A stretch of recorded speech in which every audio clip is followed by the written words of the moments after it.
teman-teman, kembali lagi di kelas biologi bersama Bu Apri. Nah, pada kesempatan ini kita akan mulai bab baru, yaitu sistem pencernaan. Apa saja materi yang akan kita bahas pada bab ini? Yang pertama, nanti kita akan belajar tentang zat-zat makanan. Kedua, kita akan belajar tentang organ-organ pencernaan. Ketiga, kita akan membahas proses pencernaan.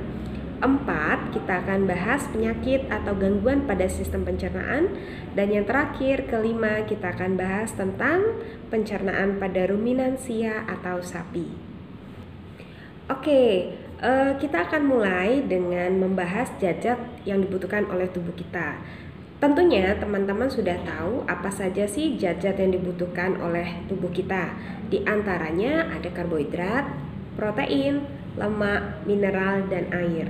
Nah, kita akan bahas satu persatu dimulai dari karbohidrat. Mungkin teman-teman di antaranya sudah pada tahu sih apa fungsi dari karbohidrat. Nah, karbohidrat ini adalah sumber utama energi bagi tubuh kita. Di mana sih kita dapat memperoleh karbohidrat? Contohnya yang sering teman-teman konsumsi yaitu nasi, kemudian ada juga kentang, kemudian umbi-umbian termasuk jagung gitu ya, dan mie, roti begitu. Itu adalah sumber karbohidrat sebagai sumber utama energi kita. Nah, intinya nanti kita akan bahas bahwa karbohidrat ini akan dipecah oleh tubuh kita untuk menjadi molekul yang lebih sederhana yang disebut dengan glukosa. Untuk jenis-jenis karbohidrat itu sendiri dibagi menjadi 3, yaitu polisakarida, disakarida, dan monosakarida. Perbedaannya adalah dari jumlah gugus gula. Dikatakan poli ini berarti banyak gugus gulanya atau lebih dari 10. Monosakarida artinya 1 gugus, disakarida 2 gugus.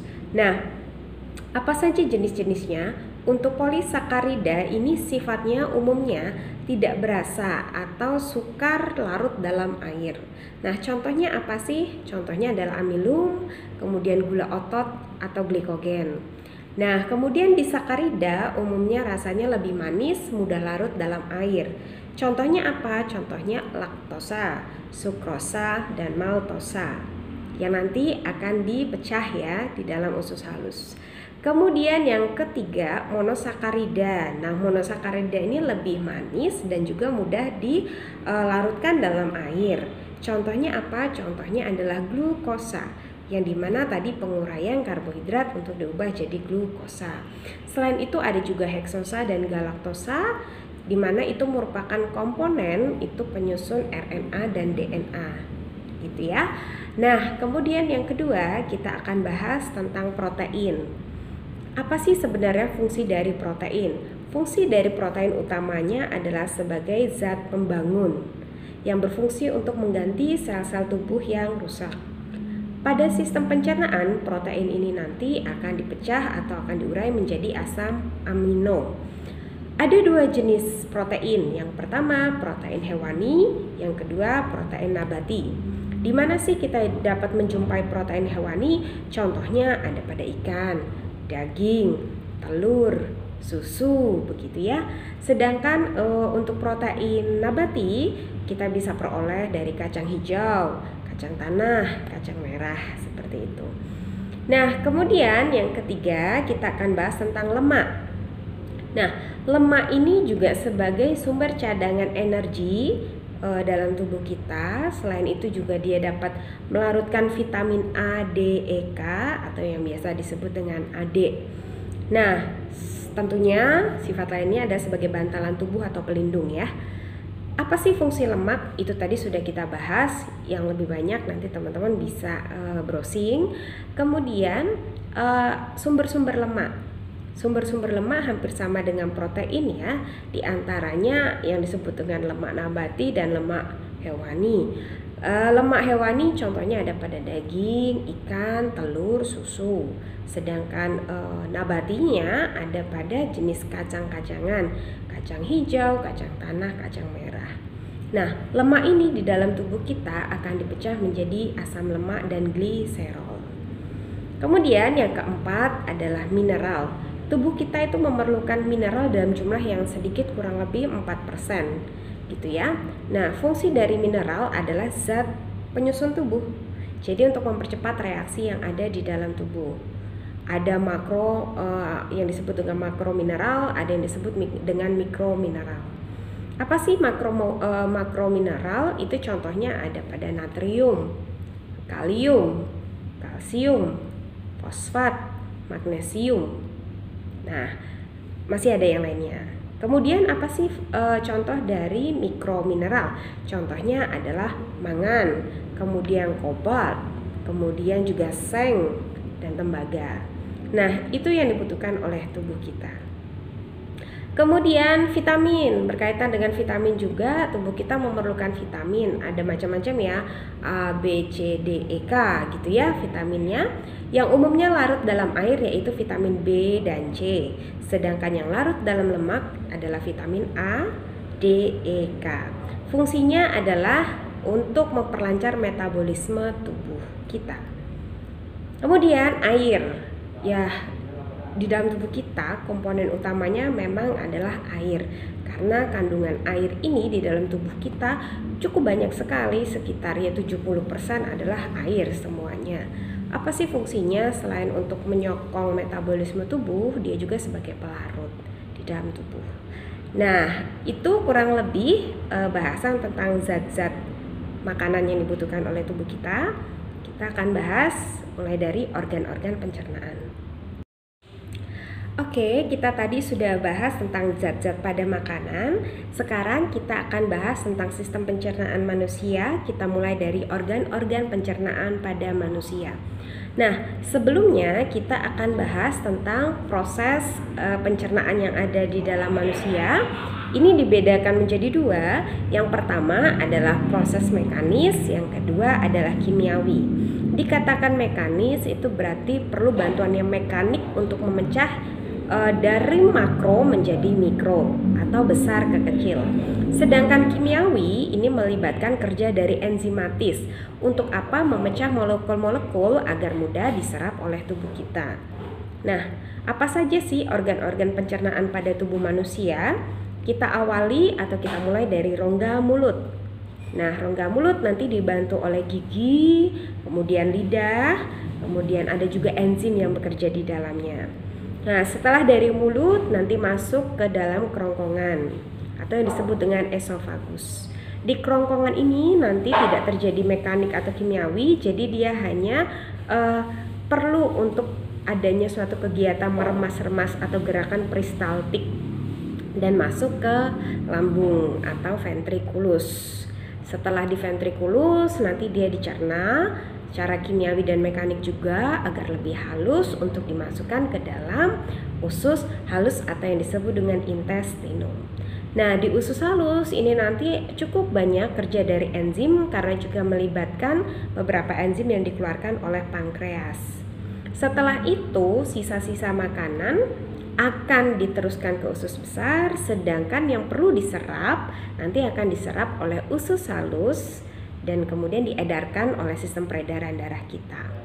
Untuk sisa-sisa makanan akan masuk ke usus besar atau yang disebut dengan kolon. Di sini ada proses penyerapan air dan juga ada proses pembusukan sisa-sisa makanan oleh bakteri Escherichia coli. Terakhir, sisa-sisa makanan tadi yang sudah dibusukkan ini akan disimpan sementara di bagian rektum atau poros anus sebelum dikeluarkan melalui anus. Nah, itu dia bagian-bagian dari alat pencernaan kita. Kita akan bahas satu persatu, mungkin tidak selesai pada pertemuan ini, Bu Apri bagi-bagi agar materinya juga tidak terlalu banyak. Oke teman-teman, kita akan bahas untuk alat pencernaan yang pertama, yaitu dimulai dari rongga mulut kita.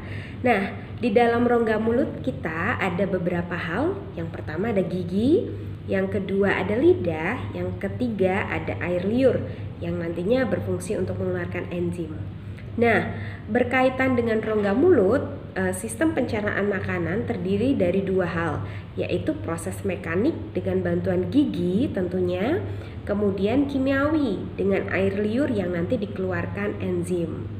Nah, untuk gigi sendiri itu dibagi menjadi beberapa. Ada gigi seri, gigi taring, gigi geraham. Ada bel. Nah, 3 gigi ini berfungsi untuk apa? Yang pertama, gigi seri.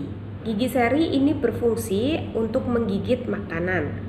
Kemudian yang kedua adalah gigi taring. Gigi taring berfungsi untuk mengkoyak atau mencabik-cabik makanan. Yang ketiga adalah gigi geraham, berfungsi untuk pengunyah atau untuk menghaluskan makanan. Nah, umumnya gigi itu tumbuh ketika bayi berusia 6-7 bulan. Itu sudah mulai tumbuh. Untuk gigi sendiri dibedakan menjadi 2, ada yang disebut dengan gigi susu yang jumlahnya 20, sedangkan yang disebut dengan gigi dewasa itu jumlahnya 32.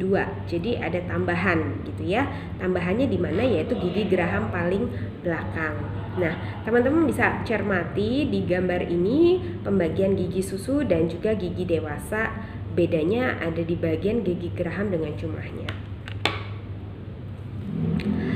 Untuk bagian-bagian dari gigi sendiri ini dibagi jadi 2 utama. Yang pertama adalah mahkota.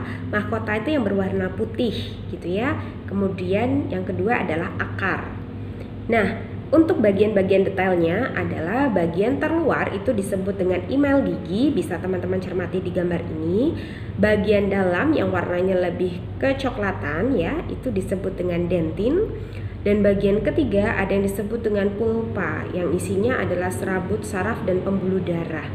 Biasanya kalau yang mengalami karies atau gigi berlubang itu giginya lebih sensitif. Nah, kemudian untuk lidah sendiri. Untuk lidah ini sebenarnya fungsinya untuk membantu letak atau posisi makanan, kemudian untuk membantu menelan juga. Selain itu kepekaan terhadap rasanya. Bisa teman-teman lihat juga di gambar ini untuk pembagian zona lidahnya ya. Bagian ujung gitu ya, itu peka terhadap rasa pahit. Kemudian bagian paling depan itu berfungsi terhadap rasa manis. Kemudian sisi kiri kanan bagian depan berfungsi terhadap rasa asin. Dan belakang kiri kanan berfungsi sebagai rasa asam. Apa sih yang membuat lidah itu peka untuk merasakan suatu rasa? Dikarenakan lidah itu punya tonjolan-tonjolan atau yang disebut dengan papila. Nanti di sistem indera kita akan bahas jenis-jenis papilanya. Kemudian yang terakhir adalah air ludah.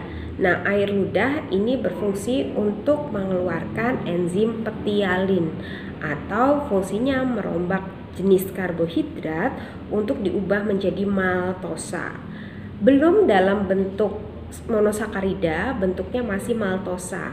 Maka nanti pada bagian usus halus ada enzim yang disebut dengan maltase yang fungsinya merombak maltosa menjadi glukosa, bentuk dari monosakaridanya. Jadi di mulut ini baru hanya ada perombakan karbohidrat dengan enzim petialin untuk diubah menjadi maltosa. Nah, kurang lebih 2,5 liter getah air liur yang kita keluarkan setiap harinya. Kemudian di bagian mulut dan rahang juga terdapat beberapa kelenjar. Ada di antaranya kelenjar ludah parotis di dekat telinga. Kemudian ada submandibularis rahang bawah, ada sublingualis di bawah lidah. Jadi mereka berfungsi untuk mengeluarkan air liur dan penyuplai dari enzim petialin. Oke, yang kedua adalah kerongkongan atau esofagus. Nah, ketika mulut tadi sudah memecah makanan secara mekanik dengan bantuan gigi, kemudian kimiawi dengan enzim petialin, maka dilanjutkan untuk masuk ke bagian kerongkongan. Nah, di bagian kerongkongan ini terjadi gerakan peristaltik. Panjangnya kerongkongan kurang lebih 25 cm. Oh iya, jangan sampai lupa ya, kerongkongan dan tenggorokan itu beda ya. Biasanya sering kebolak-balik. Kalau tenggorokan itu nanti berkaitan dengan pernapasan. Kalau makanan ini berkaitan dengan sistem pencernaan yaitu kerongkongan. Nah, gerakan peristaltik ini membantu gerakan meremas-remas agar makanan dari mulut sampai ke bagian lambung. Gitu ya teman-teman. Lalu di bagian kerongkongan ada jalur persimpangan dengan katup epiglotis. Nah, Mungkin teman-teman punya pengalaman di mana ketika makan sembari bicara lalu kemudian tersedak. Tersedak kenapa? Karena epiglotis itu harusnya menutup saluran pernafasan. Ketika teman-teman makan dan bicara, kemudian galau epiglotisnya, harusnya makanan masuk ke kerongkongan, dia masuk ke saluran pernafasan. Nah, karena kecil saluran tersebut, akhirnya disebut dengan tersedak. Maka tidak jarang kadang ketika tersedak, makanan itu atau nasi ya biasanya keluar melalui hidung. Nah, baik teman-teman, untuk bagian terakhir kita akan bahas tentang lambung. Jadi pertemuan hari ini singkat saja. Untuk yang lambung ini kita awali. Jadi ketika kerongkongan tadi menyampaikan makanan ke lambung, maka lambung itu akan menerima makanan. Ada 3 pintu pada lambung. Yang pertama kardia, yang kedua fundus, ketiga pilorus. Kardiak itu berada di awal antara kerongkongan dan waktu pertama kali makanan masuk ke lambung. Fundus adalah bagian yang melengkung atau yang disebut dengan perut besarnya. Sedangkan pilorus adalah pintu terakhir yang menyambungkan ke bagian usus. Nah, di sini ada suatu gerakan di mana otot dari lambung ini ada yang menyerong, lurus, jadi macam-macam ya bentuknya. Apa sih kaitannya dengan pola-pola dari otot yang ada di lambung? Ini fungsinya membantu dalam penggerusan makanan agar lebih halus lagi. Nah, intinya nanti di lambung ini terjadi penghalusan makanan atau yang disebut dengan bubur Kim atau makanan yang sudah bentuknya lebih halus lagi. Nah, untuk lambung itu sendiri mengeluarkan getah lambung ada beberapa. Yang pertama adalah HCl atau asam lambung. HCl ini sebenarnya fungsinya baik, yaitu untuk membunuh mikroorganisme yang masuk bersama makanan. Selain itu fungsinya untuk mengaktifkan pepsinogen menjadi pepsin. Nah, kemudian ada enzim juga yang dikeluarkan. Yang pertama yaitu pepsin yang dibantu oleh si HCl tadi. Nah, pepsin ini berfungsi untuk mengubah protein menjadi pepton. Kemudian ada juga enzim renin berfungsi untuk mengendapkan protein di dalam susu atau membuat susu itu lebih kental. Nah, yang ketiga ada enzim yang disebut dengan lipase. Lipase ini berfungsi untuk merombak lemak menjadi asam lemak dan gliserol. Nah, selain itu lambung juga mengeluarkan mukosa atau lendir yang berfungsi untuk melindungi lambung kita dari abrasi HCl gitu ya. Ketika HCl itu terproduksi banyak, itu sebenarnya bisa menyebabkan abrasi atau pengikisan pada dinding lambung. Tetapi lendir tadi itu berfungsi untuk sebagai pelindung. Nah, kurang lebih makanan itu diolah di lambung 2-5 jam, kemudian meninggalkan lambung. Maka tidak heran setelah durasi 3 jam, 4 jam, 5 jam, perut mulai kembali rasanya lapar. Oke teman-teman, itu tadi bahasan kita pada sistem pencernaan. Ada beberapa Bu Apri review kembali ya, bukan review secara materi, tetapi Bu Apri ingatkan dari awal. Yang pertama tadi kita sudah bahas zat-zat pada makanan. Yang kedua kita juga sudah bahas alat pencernaan. Ketiga kita sudah bahas tentang mekanisme pencernaan. Mekanisme pencernaan ini dimulai dari mulut, kerongkongan, dan lambung. Nah, pada pertemuan minggu depan nanti kita akan bahas tentang usus halus, usus besar, dan anus. Selain itu nanti kita akan bahas keterlibatan dari kelenjar, yaitu kelenjar pankreas dan hati dalam apa? Penyeimbangan gula darah. Nah, kurang lebih pertemuannya ini 3 pertemuan, ditambah mungkin nanti penyakit ya. Kalau minggu depan waktunya agak longgar, kita tambahkan tentang penyakit pada sistem pencernaan. Nah, sekian teman-teman materi pembelajaran kita pada hari ini. Semoga bermanfaat untuk teman-teman. Jangan lupa tetap rajin belajar, tetap sehat. Tuhan memberkati.